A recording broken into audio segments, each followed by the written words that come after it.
Hi all, and welcome to my channel, Fred Makes Things. And today we are doing the project review video for the Sewers Club project box of March 2025. That was an awkward way of saying that, but here we are. Sewers Club project review, March 2025. Last week you saw the project review for February because that box arrived a little bit late.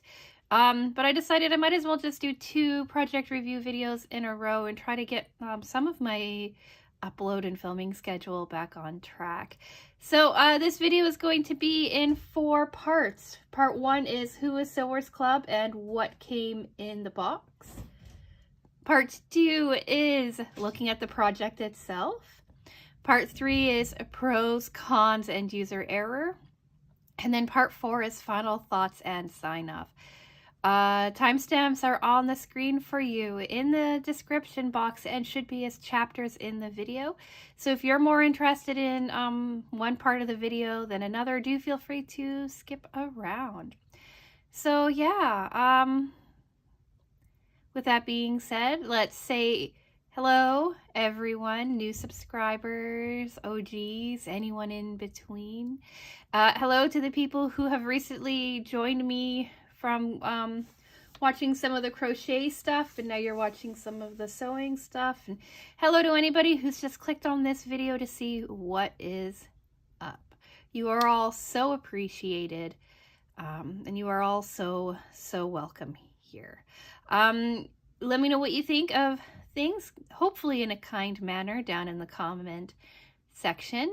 I like to see what people have to say about their own Sewers Club projects or things they're working on, or their thoughts on things in general. So yeah, let's get into part 1. Who is Sewers Club and what came in the box? So I always put everything that I'm working on back into the project box that it came inside of. That way I can come back to you and talk to you all about it. So we're going to talk about that second, because I just remembered I want to talk about Sewers Club first. So Sewers Club is a monthly subscription box where you get everything that you need to make a single sewing project. That's the pattern, the fabric, any sorts of like linings or stabilizers, zippers, buttons, snaps, anything like that. It's all included in the box. All you need is your general sewing supplies. Pricing is on the screen for you. Around $30 a month though, US. And then for an additional around $10, you can get a Notions add-on. These can help you with your project, but are never necessary to completing it. They're just like a fun bonus item. I've been getting the Notions add-on since I've started getting this box way back in January of 2020. No, wait, January of 2021. So I've accumulated quite a few Notions, and in this box, one of them, oh wait, that was last month's box. In last month's box, one of them was really quite cool. Sewers Club also has a secondary box. Their stash builder, in that you can get your choice of fat quarters or half yard cuts in various colors and patterns and whatnot. If you're interested in more about stash builder, here's a link to my most recent stash builder unboxing video. I mentioned both of them because I do have an affiliate coupon code. Code FRED will save you $12 Canadian on your first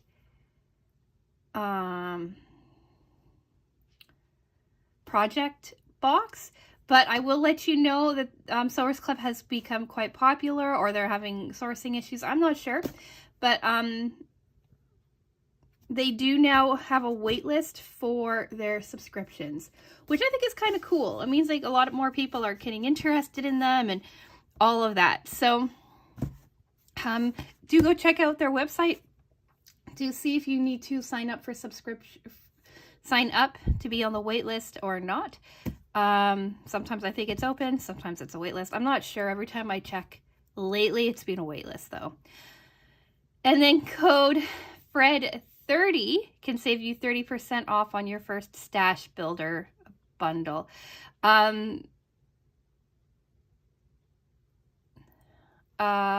Different codes because the pricing structure is a little bit different.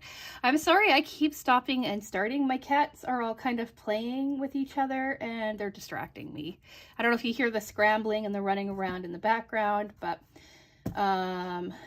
yeah, they all have the zoomies for some reason. So yeah, let's talk about what came in the box. So like I mentioned, everything has gone back into this box as I worked on it.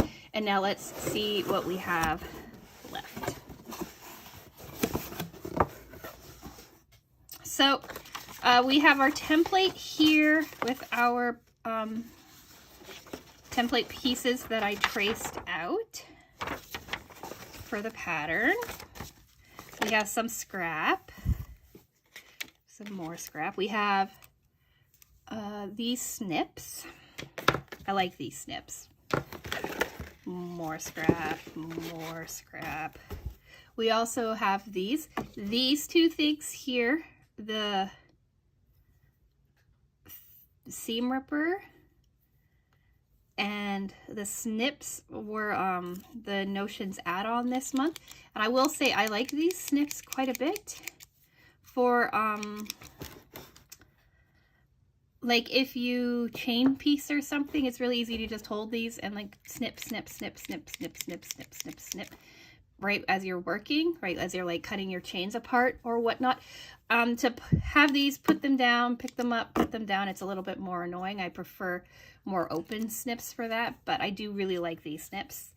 And then this seam ripper, I believe my grandma had a seam ripper like this when I was younger, and she said she liked the shape of it, and I think she liked like this kind of curved piece here, because like when I was ripping, I really liked holding this one.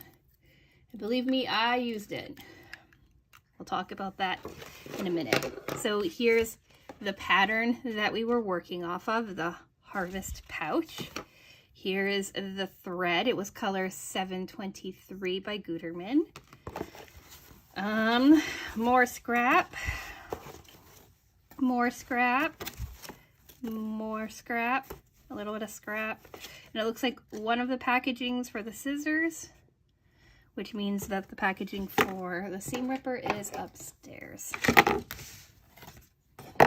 So we'll take a look at what I have left for scrap now. So just this one little strip of double-sided foam stabilizer. But I don't remember what it's called. Oh, here's that. Fusible foam stabilizer, Bosal in R-form double-sided foam. I just have this one little strip left. I have a little bit of the apple fabric left. I have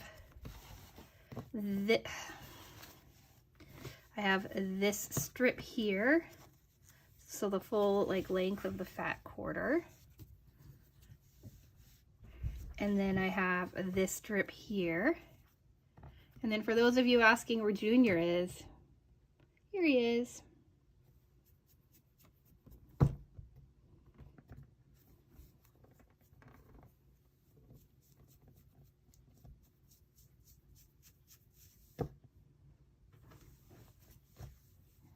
If he's here once, it means he'll be back. So not a whole lot of this fabric, but something I can mess around with in the future. For the other piece, I have quite a few more pieces. See, he's back already. Bubby. I know.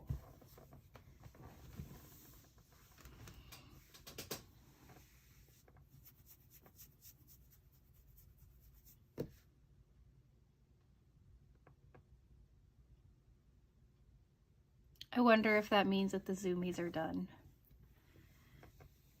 Look how shiny he is in this light.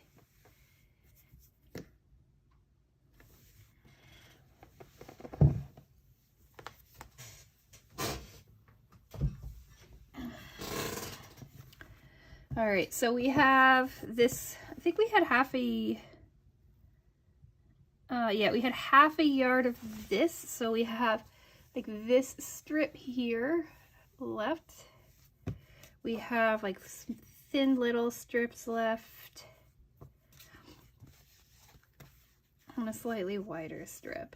So what was really interesting about this pattern is that they wanted you to cut out like 2 large rectangles, or a large rectangle in A and B in the same size, and then they wanted you to cut out a square in fabric B to turn it into bias binding.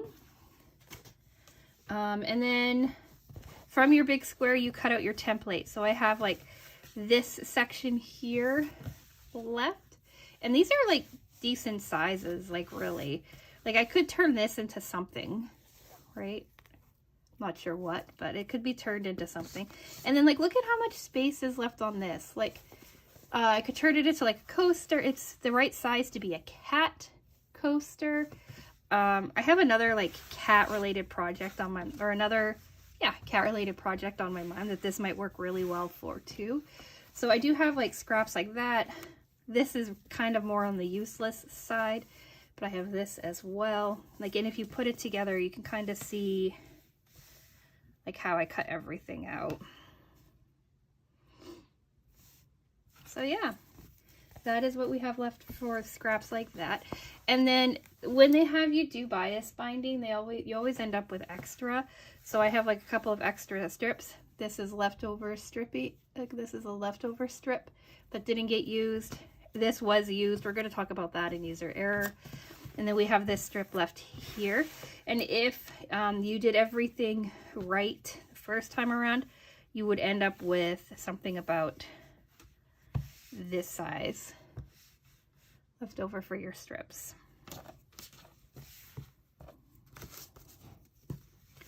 So let's talk part 2, taking a look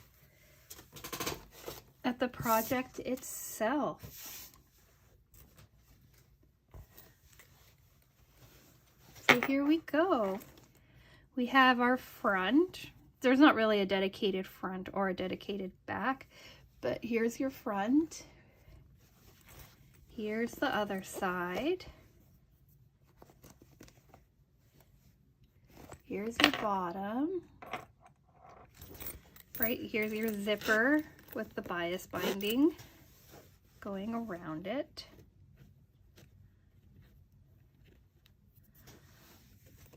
The pretty pulls. And then your interior opens up like this.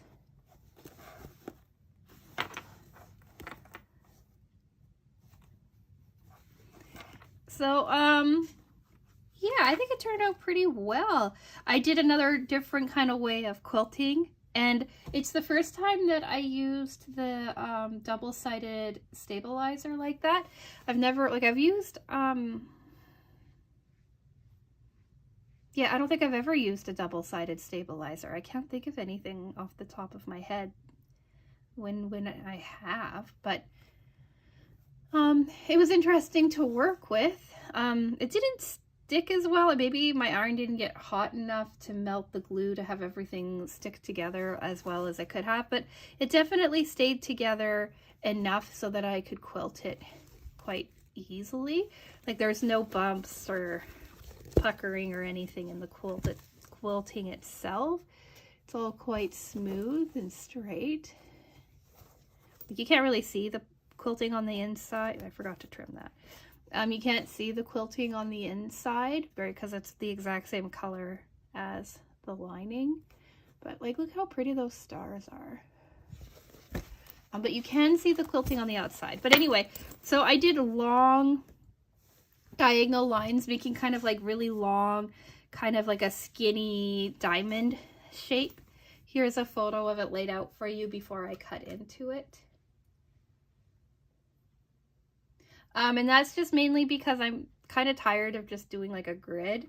And I'm not comfortable trying to do curves or shapes or anything like that. So I've really been kind of playing around with different shapes that might work well in different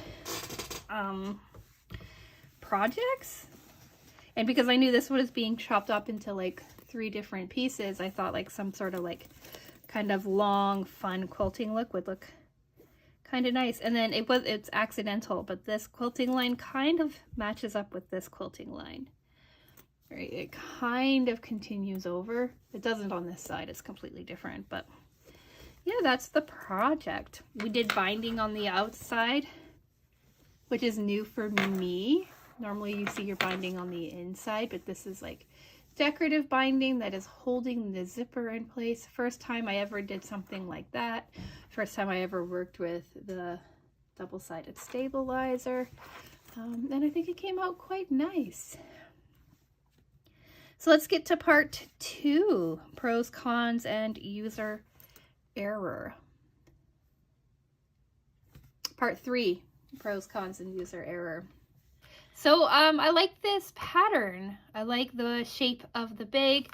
I like how stiff the bag is. I like learning new techniques. The one thing with Sewers Club is like often if the shape or something is really simple, then the techniques that they use are changed up a little bit, like using the double-sided stabilizer is new. Doing a zipper, like a decorative binding like this with your zipper like on the inside is new. I don't know if I've ever sewn a piece of binding to a zipper before installation. So that was new for me. And I like that. I like that they kind of play around with how you do construction and different ways of installing things and different ways of creating things. I like how simple the shape is, really. I didn't have any issues making it. And in the tutorial video, they said when you're sewing your zipper on, have your zipper tape straight and like against the machine, and then curve this around the tape, keeping the tape straight. And man, did it make for like a much nicer installation. I like that. I like the apples on this one too. It's kind of like a fun kind of change from some of these really bold fabrics that we have been getting. And yeah, I always like the zipper pulls too. I like this bag. Cons. I don't think there are really any cons. There's a little bit of user error, but I can't think of any cons. Like, I like the fabric, I like the new techniques, I like the zippers, I like the pattern. There weren't any like glaring issues in the written instructions or anything like that. It's rated for an intermediate level kind of sewer. I would say that's correct. Like if it weren't for the bias binding and like the zipper, you could easily have this as like a beginner friendly project, but kind of like just stepping it up a little bit was a change. So maybe that could be a con if I'm really trying hard to find one. But yeah, I thought that everything about it was a pretty good bag. User error. For the most part, this came together really, really well. If you saw last week's video, you will know that I've had like a really tough time with the binding. I was having a tough time with my sewing machine. Like nothing was going right on that project. So when it came time to start this project, I was already kind of like in a muddled headspace. So it took me longer to get started on this project than it normally would. I caught up on my temperature quilt stuff. I started working on like my mystery block for this month's murder mystery quilt. I did some planning for like a quilt along that I have joined. Like I did some other things before I came back to this project, and I think that really helped me with the Sewers Club in general and with like these bag making things and stuff like that, especially since it was another month with binding. So the only real user error that I had in this month's box was when I was doing the zipper installation. I wasn't paying attention when I was sewing this to the bag itself, and I caught the zipper at a couple of spots on one side, and then when I went to seam rip out to get to the zipper, I ended up ripping some of my bias open, like some of my binding tape, some of my bias binding. So like if you look,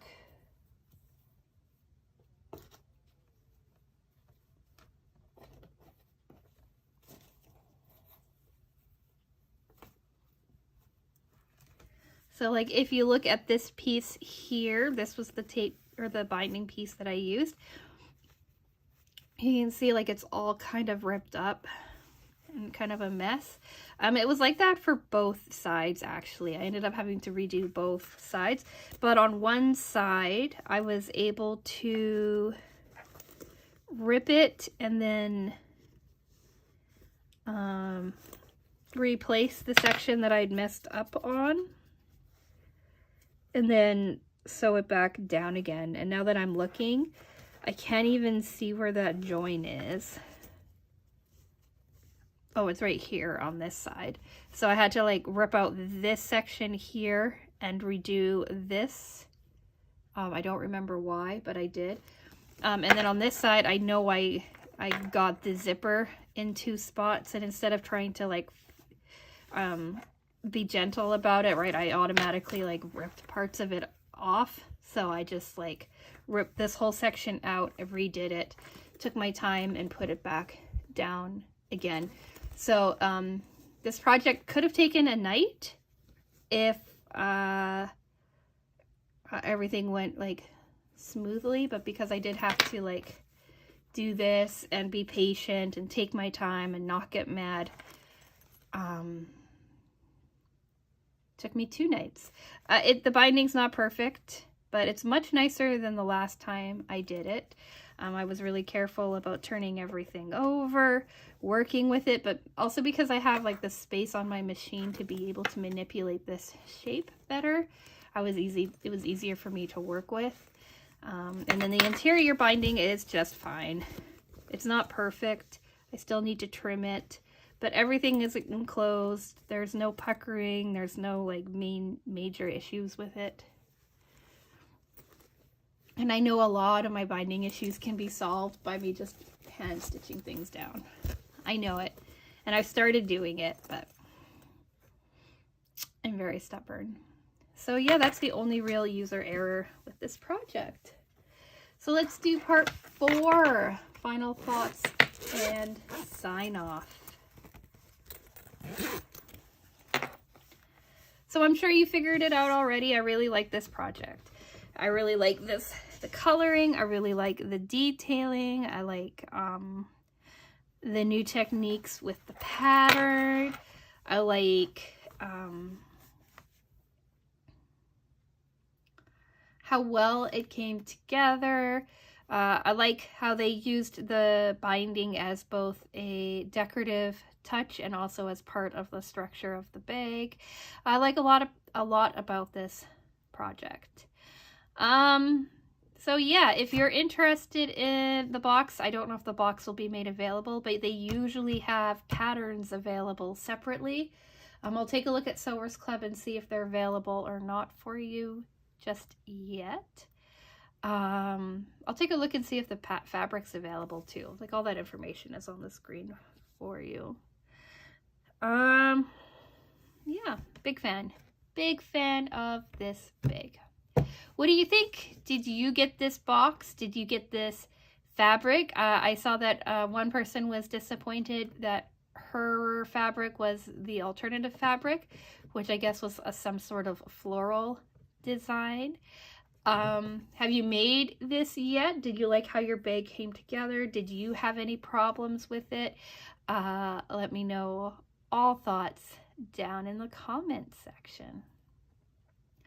And do think about subscribing if you've watched this whole video here. What do we have coming up?